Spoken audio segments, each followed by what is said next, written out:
Hello, my name is Kevin. I am a First Nations advocate with Dementia Australia.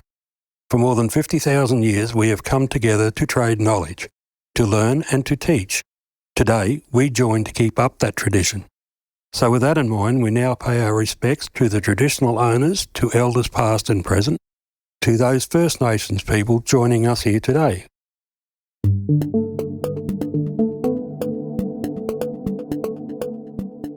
This is Hold the Moment, a podcast from Dementia Australia. Real stories from people living with dementia and the people who care for them. I'm Hamish McDonald. I cared for my dad, who lived with Parkinson's disease and Lewy body dementia. And I'm Jim Rogers, and I'm living with young onset Alzheimer's. So Jim, when you were first diagnosed, I know you said it was really overwhelming, but of all the things about your future, was the possibility of going into care, moving out of home, did that kind of stand out as a really heavy concern? Oh, absolutely, Haim. That is your biggest dread. For me personally, the thought of losing control of living in your own space and making decisions about what you do in your daily life and suddenly having to accept that you can no longer look after yourself or rely on living at home in your own place. Did you utter the words to your family, never put me into care? No, I wouldn't actually do that on them because I know eventually it's a possibility that might happen. But I have said it to Ty probably 50 times. Don't you ever put me in a home. He's like, I never would. And then you have an argument and he threatens it? Yeah, then he's like, if you don't behave yourself, I will put you in a bloody home, Over time, though, have you adjusted to the possibility that it might be a reality at some point? Yep. And it's something that I think about for a while and then I shove it in a box and put it away and just try and focus on the here and now and enjoy what I'm trying to do and try not to focus on that. It's scary when you go into those sort of things. Well, thank you for being honest with your feelings about it, because I think that's part of this whole process, right, is sharing and letting everyone know that these are very normal things to be thinking about and conversations to be having. And I guess the thing I want to say to you listening is that this episode isn't always going to be an easy listen. And, we did say that at the outset of this series. We're going to really try and wrestle with some of the thorny, knotty issues and topics that are going to come up for anyone living with a dementia diagnosis or caring for someone. So first, you're going to hear from Louise, whose husband lived with young onset Alzheimer's. Because of his age, he and Louise actually struggled to find the right place for him to live as his care needs changed.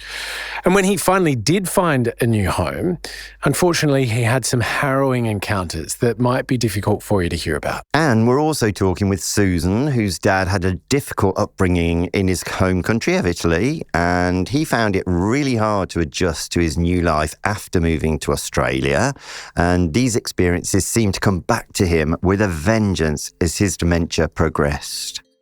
Like most things on any dementia journey, making decisions about residential care is tricky. If you're at the start of a diagnosis, it might feel impossible to even imagine what that stage might be like or how you'd make that decision if you had to. Sometimes, though, it is necessary, and it can come down to safety for the person living with dementia or also for the carers, and it can bring up some really strong emotions for everyone involved. Feeling ready to talk residential aged care now, Jim? As ready as I'll ever be, Haim. Are you being honest about that? I think so.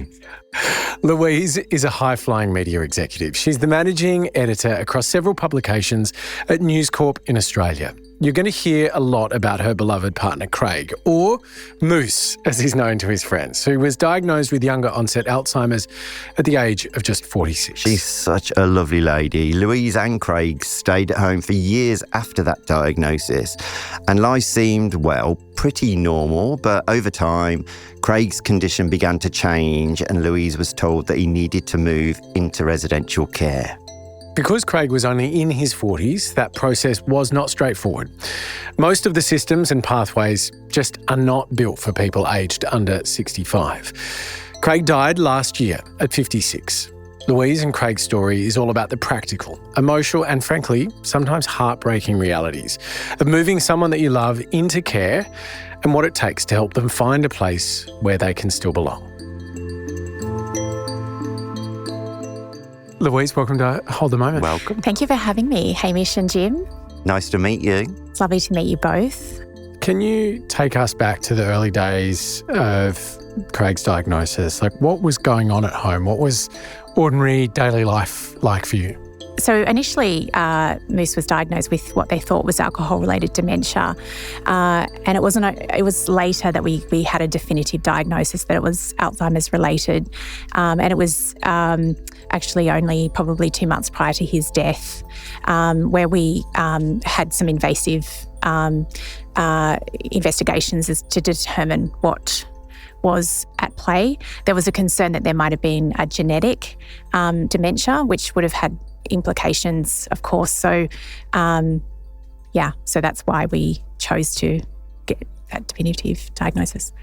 We obviously talk to a lot of people who've been diagnosed and are living with it. And we hear a lot about this kind of idea of just feeling it's all over as soon as there's a diagnosis. But in your situation, I'm curious because you kind of went on with him living at home for another, 5-6 years. What was going through your mind? Like, how are you digesting all of this? Because you've got a big career as well. Yeah, I guess I remember actually, I haven't really spoken about this, but I remember waking up one morning and thinking, oh my gosh, I'm being so irresponsible. My partner has dementia. We don't even have a neurologist.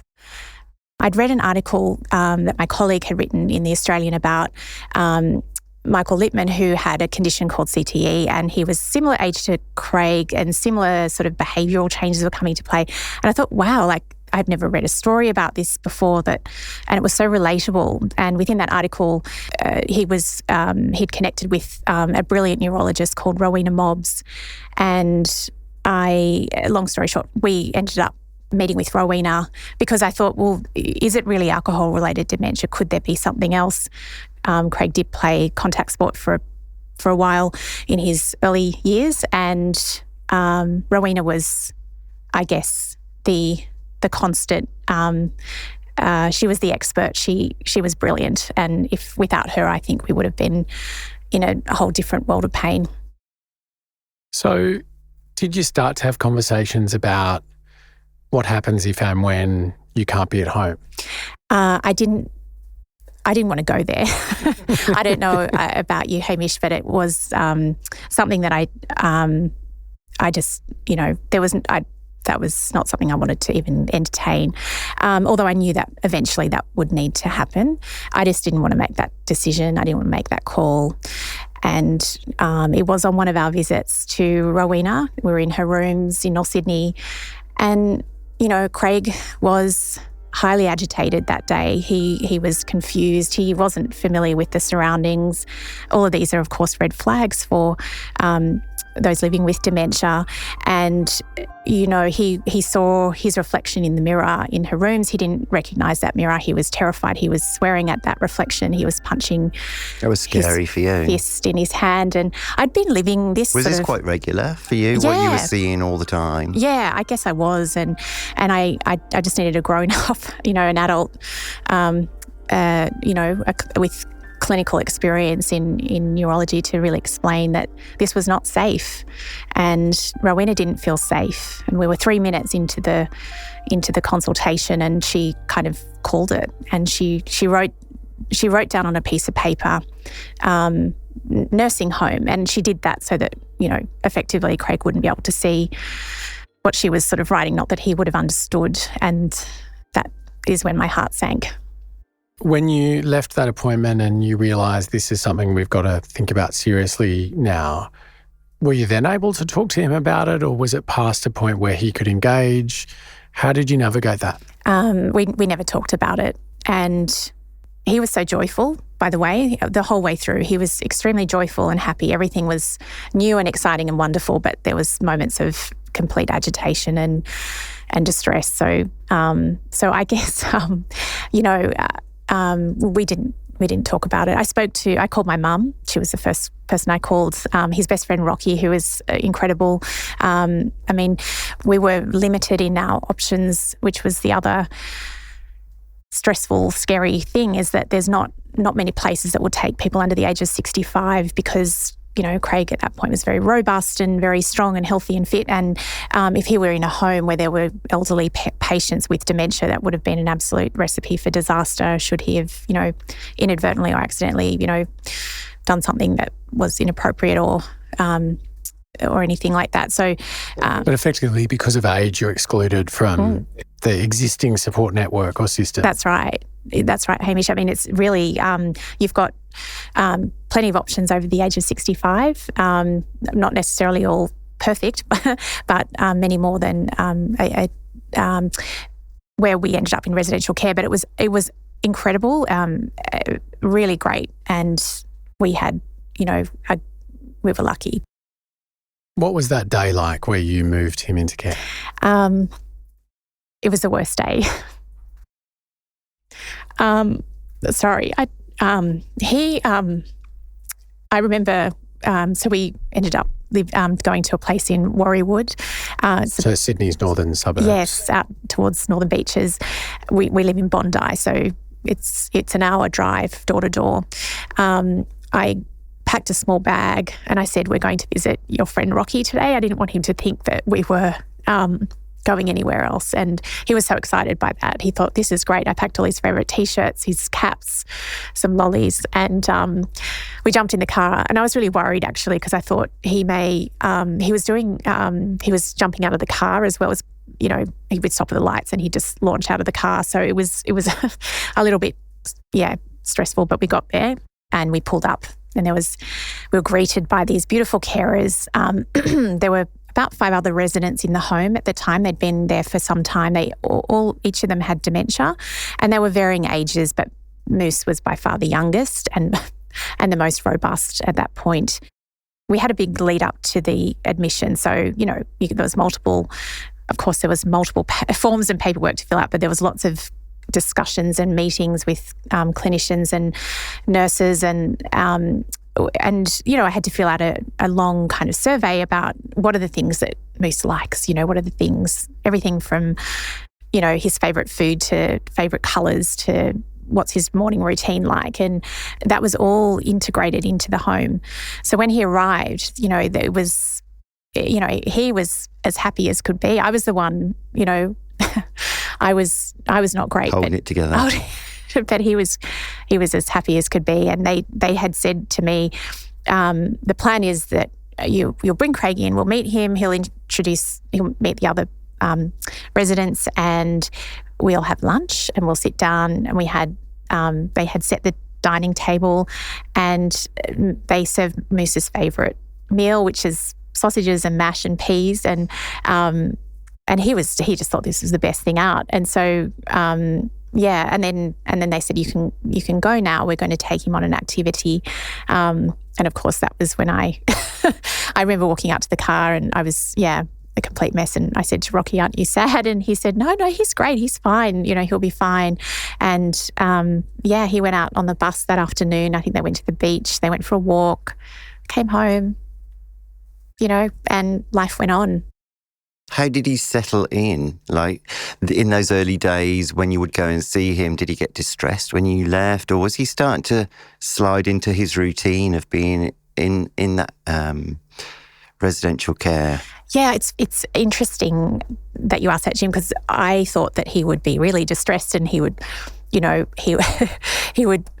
If I left, he would, he wouldn't settle back in. But the care home was so incredible that they were able to distract him. And that I would be sent photos every day and updates and, little stories about how he was going. And when I'd open the door, rather they'd open the door, it was obviously a locked home environment, but he'd always barrel out the door and we'd be very excited. Sometimes he'd just keep running out the door and run straight past me. But there were times where he was great. He was really quite settled, thankfully.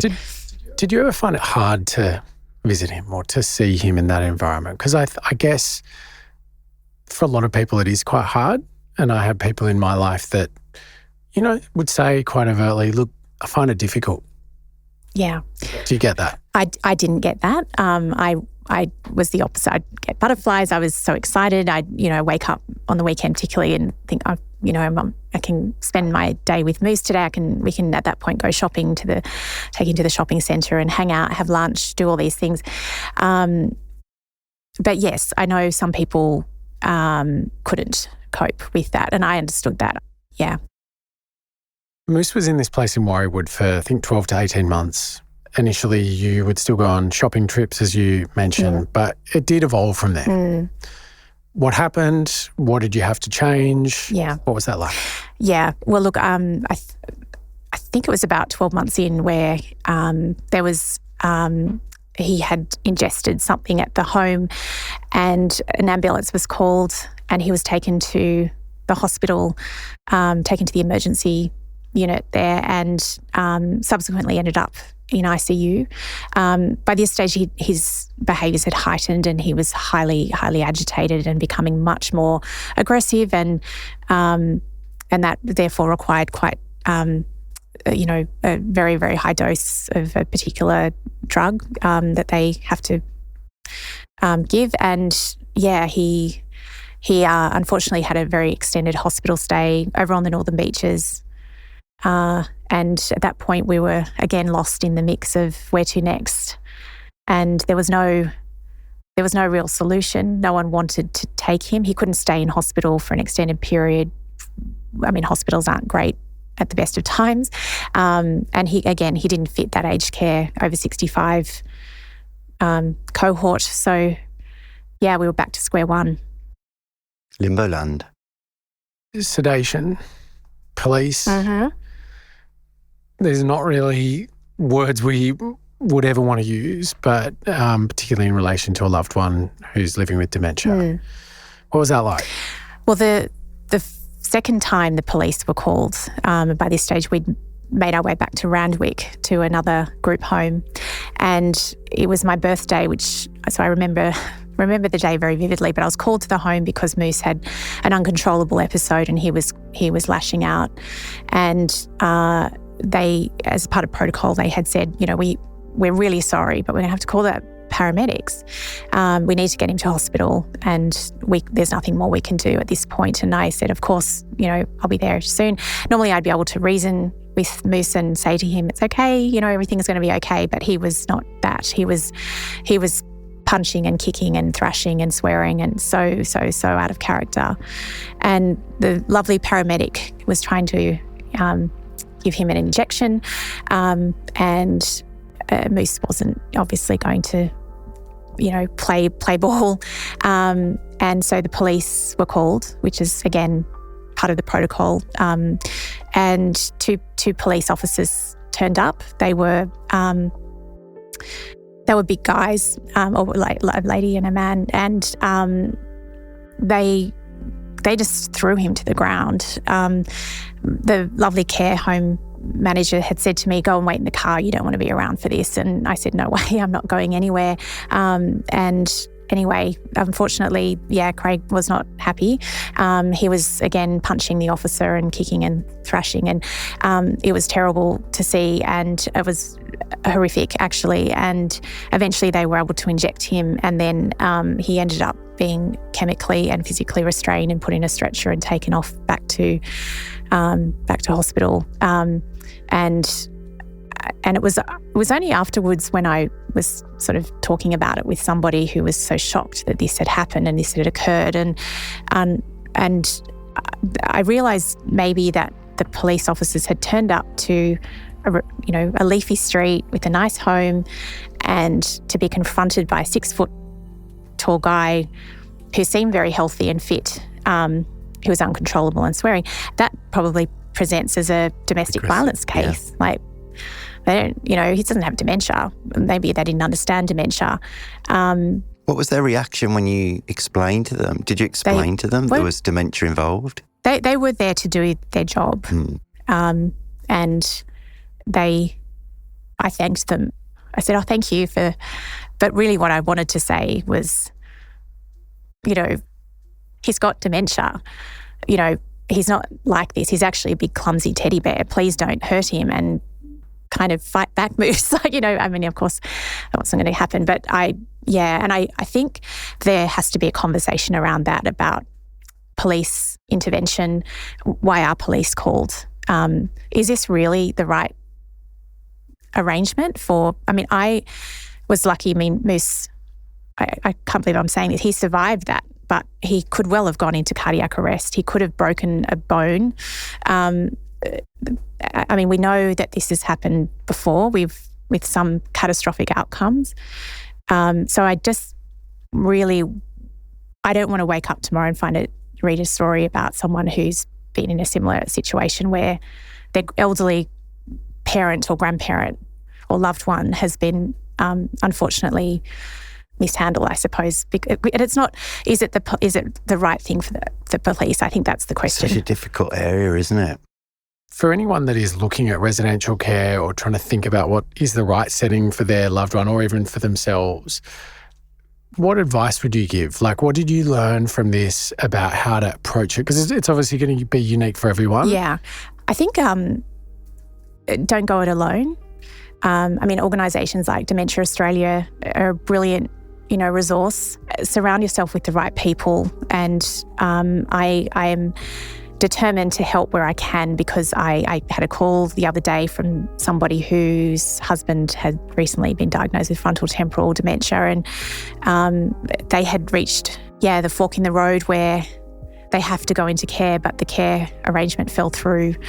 Where to next? And I think as a country, as a nation, we have a responsibility to lead. We're in the midst of a dementia tsunami. We've got to do something about it. And I think we've got an ageing population.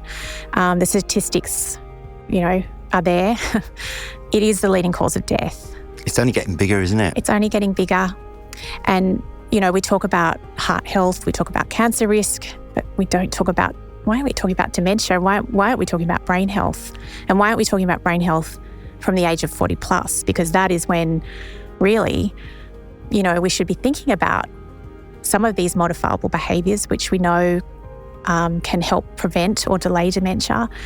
I mean... Massively. Yeah. I mean, I'm Henry Brodati, wonderful Henry, who's Senior Australian of the Year. He talks about this a lot, about having a slip, slop, slap for brain health, and we should be doing that. Louise, thank you very much. Thanks, Lou. Nice to meet you. Nice to meet you. Louise's story really shows how complicated and emotional moving someone into care can be. But I wonder what that looks like day to day inside a care home. Yeah, I can tell you I'm really curious too. Should we check one out? Let's go. So this is, what do we call this? A airlock door. Come through. Perfect. This is our welcome to our home, our foyer. We're at the LifeView Aged Care Home in Cranbourne, Victoria. Follow me. This is where our admin, all the rosters and daily stuff happens. As you can see, it's open, so residents can go in and mingle. Our homes are divided into neighbourhoods, so we have multiple things happening at any one time. These three lovely people over here are here every single day playing Rummy Cub. Is it Kahoo? What's the game? Rummyo. Yeah. So to our left over here, we've got a cafe, working cafe. And on a weekend, that's run by staff. So they can come in, get coffees, cakes, family come in here and enjoy a cup of tea. We've got a group of residents over here. Hello. And they're making pronoun badges, are you? Pronoun badges. We've got a market coming up. So we're heading down to one of our neighbourhoods, which is called Banksia. So in this neighbourhood, Banksia, so we have a dining room where everyone can come and have their meals if they choose to have their meals there. So lovely big long tables with comfortable chairs. There's a fully functional kitchen in here which has been designed so residents can wheel themselves up to the bench and do their own cooking if they want to. The idea of this kind of model of living is it's a quieter space and not having 60 people in one kitchen area. Hi, Shirl. This is Shirley. Shirley likes to sit out in the sun. So out here we've got a mini golf course or a putting green.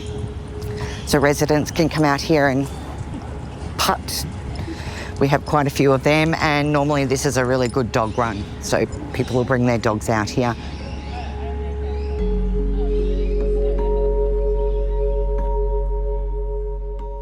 Walking through a care home kind of gives you a sense of what daily life can look like. The spaces, the routines, the support, the little ways people can stay connected. But I think also familiarity, routine is so important. Absolutely. When people are going through those kind of seismic neurological changes.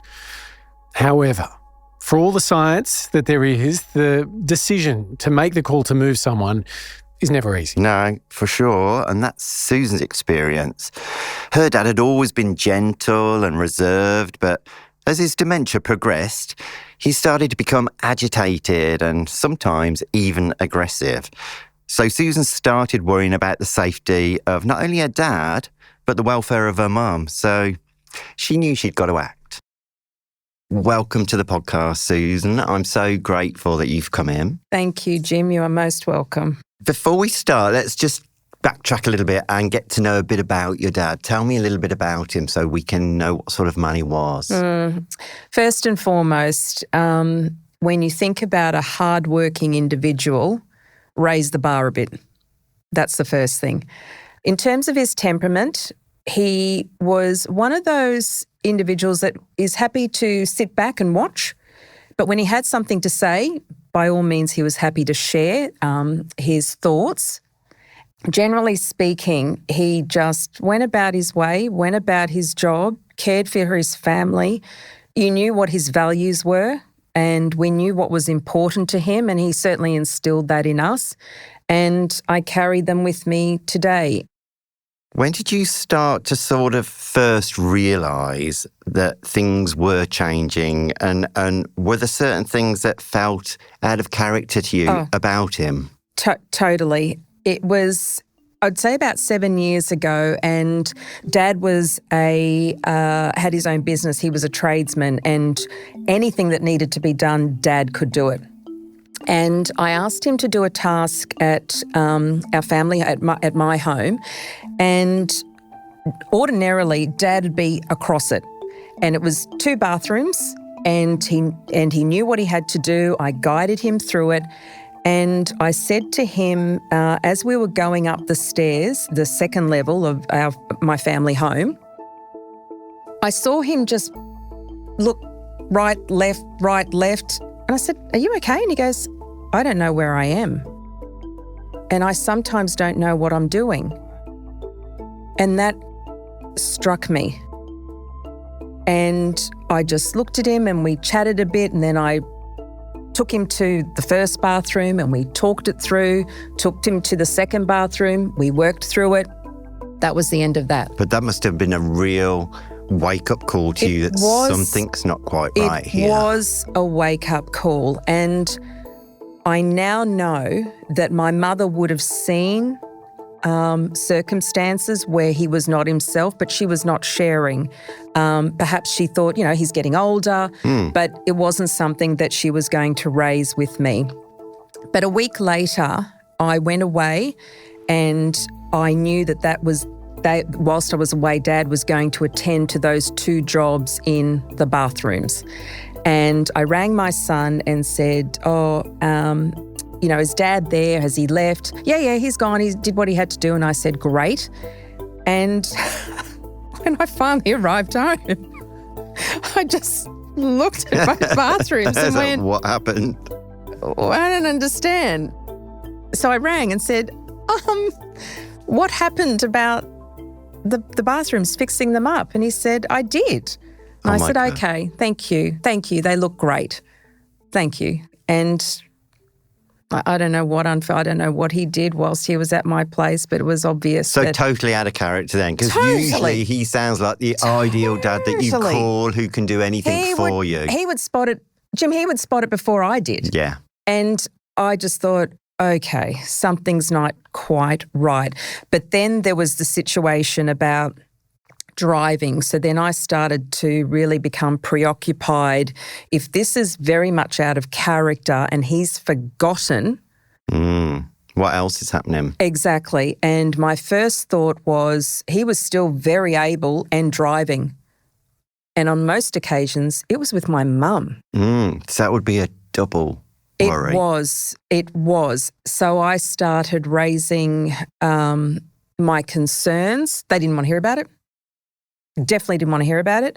And I said, my concern is that I'm afraid, obviously, an accident, detrimental to yourself, both of you, but others. When you're talking about his upbringing, yes, just elaborate a little bit on that, because I believe he had quite a tough upbringing, didn't he? He went through a lot. Oh my gosh, yes. He was born during the war in Italy. He was the youngest of a family who lived in a very small village in Italy. Farmers, poor, and he was born just before the war, and he grew up during the war. And if things weren't already tough, they certainly became tougher. And his father, God love him, who tended to the farm, was the farmer. He took care of and minded American soldiers. So German soldiers would present themselves at their home looking for my grandfather. Oh my God. Horrifying. Horrific. Now, my father was very young, and this was during his developmental years. So he would have understood the fear of his family members, his older siblings, as well as his mother trying to protect. So I don't think he's really understood what possibly went on. How old do you think he was at that time? Oh, he was 4 or 5 years of age. That would have been terrifying. Terrifying. And that just would to have stayed with him. Oh, yes, it did. Just to have German soldiers coming through the village or making a beeline, arriving and going straight to their house.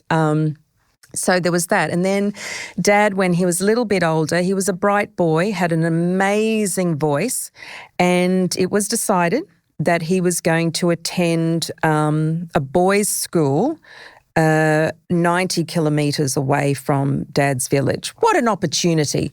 Immersed in the sciences and arts and literature. Oh my gosh, it was hardcore. It was a very difficult environment, and Dad has only mentioned a few things, but as we got older, we understood quite what he'd been through. What he had been through, the physical abuse and emotional, and what he had witnessed was enough to scar. I wonder if you could sort of reference when he did go into residential care later on, which would have been a very tough thing for you and your mum to do. Did you find some of this trauma from his previous experiences, did that connect with the residential care? Did you see some of that? Where do I start? So when it became pertinently obvious that I was becoming very concerned about Mum's welfare, Dad was treating Mum in a way that my father never treated my mother. In terms of what would those things be like? You're not coming upstairs tonight. No, you're not sleeping here tonight. My father would never said that to my mother. So these things would have been really shocking for you to see and hear about. Jim, I only heard about that later, not as they were unfolding.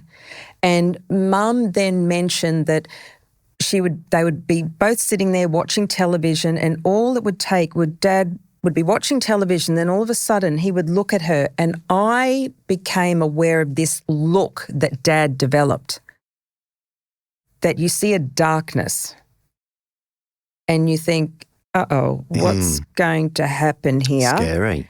Exactly. And he would just question Mum. So Mum would have to explain, and he would be fine with the answers, but just seeing, and I do recall this one. Did this happen with you as well?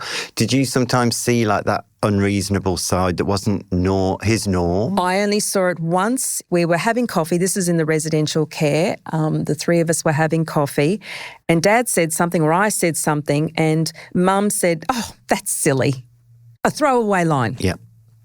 And I saw his demeanour change and this look.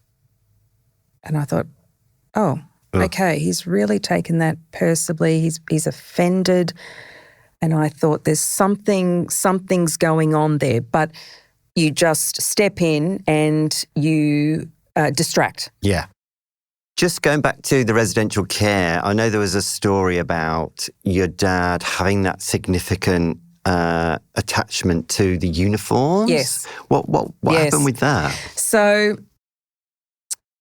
there were many instances now where I was called to the residential care or advised that Dad is on his way to hospital because Dad would have a significant, horrific outburst.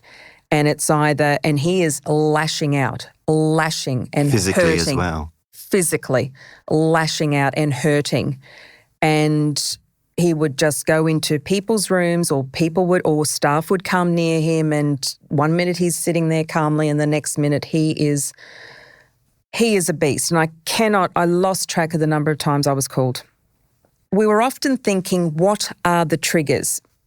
So I was finding that every time I'd return to the residential care home, I would speak to the staff to say, just bear in mind that Dad is very anxious. Dad is very nervous. He does not understand why he's here and what is going on. And, this is where he grew up. And he had a very strong accent. This is where he grew up. He came here when he was this age and he had this period in his life and then that period in terms of what I mentioned to you earlier, Jim. So putting it all together, it makes for a horrific number of years. And you could see the pennies drop.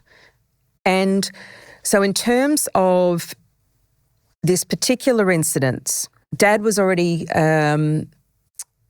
having a situation. He wasn't volatile, but he was certainly angry. And it could have been because, Tony, it's time to go for a walk, or Tony, it's time to get dressed. Or just something didn't suit. Something didn't suit. And he lost it. And most staff were in scrubs, and the scrubs included this design, which for me is very calming. I love the colours. The colours, it was predominantly orange. Yeah. Very calming. Well, I thought so. And two significant staff members who I would talk to often over the space of 2 years, 18 months, as they were approaching, one of them said that Dad recognised her, his demeanour changed. He was rather, oh, okay, somebody I know. But then his eyes scanned down, saw the logo of the care home. And it triggered him. And he became this feral beast, held on to her, holding on to her. You know what you've done to us. You know what you've done. And this is booming.